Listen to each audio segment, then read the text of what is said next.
Welcome to Leadership in the Line of Fire with your host, Brad Hauck. Join Brad as he dives into the heat of leadership challenges, where the flames of business uncertainty meet the hard-earned lessons of firefighting. Embrace change, master agility, and become the trusted leader guiding your team through the smoke. Get ready to ignite your leadership journey. Welcome back to Firefighter Leadership. In today's episode, we're tackling a fundamental question. What are the 5 most important roles for a leader? Whether you're leading a crew on a blazing fire front or guiding a team in business, understanding these key roles is essential to your success. So let's jump right in. Firstly, the decision maker. Choosing the right path to take is so important. Great leaders make great decisions, and they make them quickly, especially under pressure. Facing a fast-moving wildfire, leaders have to quickly choose the safest and most effective actions. And this is obvious to any firefighter. It doesn't matter whether it's a house fire, a car fire, or any other sort of fire. It impacts on how fast your decision-making has to happen. When something unexpected happens, you're the person who calmly picks the best solution. And look, always, the best solution isn't always the popular one. But if you have your reasons and you consult with your leadership team and listen to them, you need to be flexible, because we all know no matter what you're doing, when you're making decisions, change always happens just as we're about to make the decision, just before we make the decision, and sometimes just after we make the decision. So you're always going to be affected by change. So making decisions really affects your ability as a leader. If you cannot make decisions, and I've said this plenty of times before, step down and let someone who can take over, because real leaders can make decisions and live with them.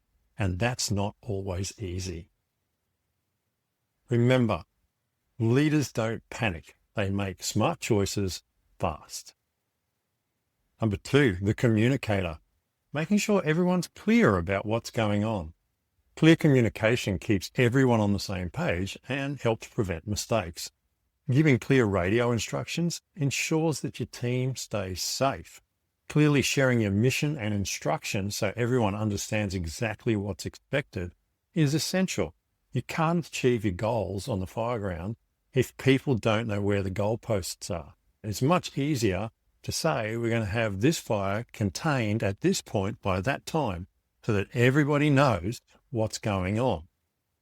Setting the standard is super important as well, and communicate that expectation with your team, because they need to know what level of result you expect. Sometimes it needs to be done before it reaches a certain place, or we need it done to protect this asset. Whatever it is, make sure you do set the standard and you do it clearly. Everything you do as a leader is communicating something. Sooner or later, you will have to say no, and you'll have to communicate that as well. Just because you're leading in a situation doesn't mean you're agreeing all the time. You need to know where the line is. You need to understand that people also need to be told that occasionally, and you need to be clear about that. Remember, communication isn't always about what comes out of your mouth. It's also your face and your body language and what you do. People are watching. They can't tell what the actual conversation's about, but you're communicating things with your body and how you react. So make sure you clearly communicate that you're in charge, you're the leader, and this is how you expect it done. That doesn't mean you don't explain why if they ask. Be fair and understand sometimes your team will want more information. Remember, good leaders speak clearly, simply, and directly. Number 3, the motivator. Be their cheerleader. Leaders help their team stay positive and driven, especially when things get tough. Encouraging tough firefighters when they're tired to keep going, when the job is a long way from being finished, is really, really hard. You know they're exhausted. You know they need a break, but sometimes that's not an option. You can boost your team's spirits during challenging jobs, and that will help them reach their goals. Yes, you're there to make decisions. Yes, you're there to communicate what you want done, but also you're there to support them. They're your team. Show them that. Your word is far more powerful than some high-ranking officer they don't know. They will do it for you, but they won't do it for someone else. Make sure you always are standing alongside your team and be there when they come home or they leave for a job. They like to see you. They like to know that you care enough to be there and to say, hey, how'd it go? Or good luck out there today. That's part of the motivation you can bring to your team. And it doesn't cost you a lot. Even a phone call to a crew leader or a station officer or someone to get that message across is really, really important, because not everybody wakes up in the best frame of mind. Sometimes we all need motivation. Don't ever ask your team to do what you wouldn't do yourself. As far as I'm concerned, this is the ultimate test of leadership. You've got people who walk in and tell you should do things, and yet they've never, ever actually faced that in real life. And as far as I'm concerned, they're managers. They will never be leaders no matter how good they are. If they've experienced it and they understand what it's like to be there, then they're a great leader. Always ask people, never ask people to go beyond what you would do yourself. It's just not fair, and it shows you don't understand the situation. Great leaders inspire their team to keep going. The mentor, guiding and growing your people. Leaders teach others, preparing them to handle responsibility. One of our most powerful things we can do is to train the next generation of leaders. We train our new firefighters to lead safely and confidently so that when the time comes for them to step up, they are prepared to do that. You're helping people learn new skills so that they can take on bigger roles as they move on in the fire service and in life. As a firefighter, we're mates, but I'm in charge. So I'm your friend, I'm your mate when we're on the fireground together, but if there's decisions to be made, if there's commands to be given, remember that I'm the one in charge. And that goes for you too. You're the one in charge of your crew. Always be there for your people. Try your best to take their phone calls and take actions on their problems if they have them. Remember, they're looking to you. You are mentoring them in everything you do, every conversation you have with them. Just remember, that is something they will take into the future with them, and do your best. You're not going to be perfect and you're going to make mistakes, but that's fine. That happens. But if you do make a mistake, make sure you apologize and accept that. When you're mentoring people, make sure you demonstrate the response you'd like to see within reason. In other words, it's great to say how to do something, but demonstrating it is even better.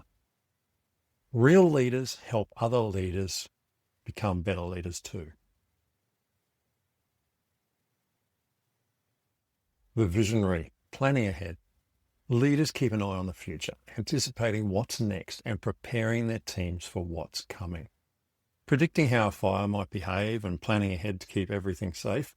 And for leaders, it's just a little bit more complex because we look at a bigger section of the fire.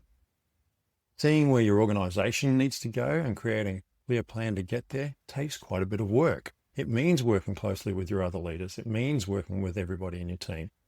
But when you work together to pull that plan, to lead the way and have vision for your organization, you allow others to have their input, have their say, have a discussion about it, but influence where they want things to go in the future as well.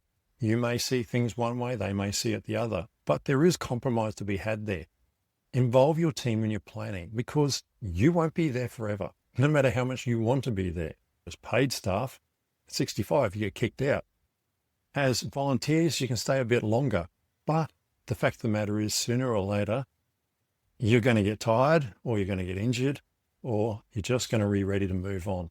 So someone needs to be able to take over, and it's up to you to make sure that that person is ready to step up. Understand that when you're planning the future, you need to try and get everyone on the same page if you're going to move forward. So build a leadership team that you can trust completely. Leaders aren't just focused on the now, they're always thinking ahead of what comes next. So there you have it, the 5 essential roles of effective leadership: decision maker, communicator, motivator, mentor, and visionary. Master these roles and you'll successfully navigate any challenge, whether you're facing the flames or life's obstacles. If you'd enjoyed today's episode, Please make sure you subscribe to Firefighter Leadership and check out my book, Run Towards the Flames, which is available on Amazon. Don't forget to share this episode with others who are ready to step up as leaders. Thanks for listening, and remember, when things go wrong, run towards the flames. Thank you for tuning in to Leadership in the Line of Fire. If today's episode sparked some insights, please share it with your friends and colleagues. Don't forget to hit like and subscribe so you never miss an episode. Your support fuels this journey. Join us next time as we continue to explore leadership lessons from the fire line. Until then, keep leading with courage and agility.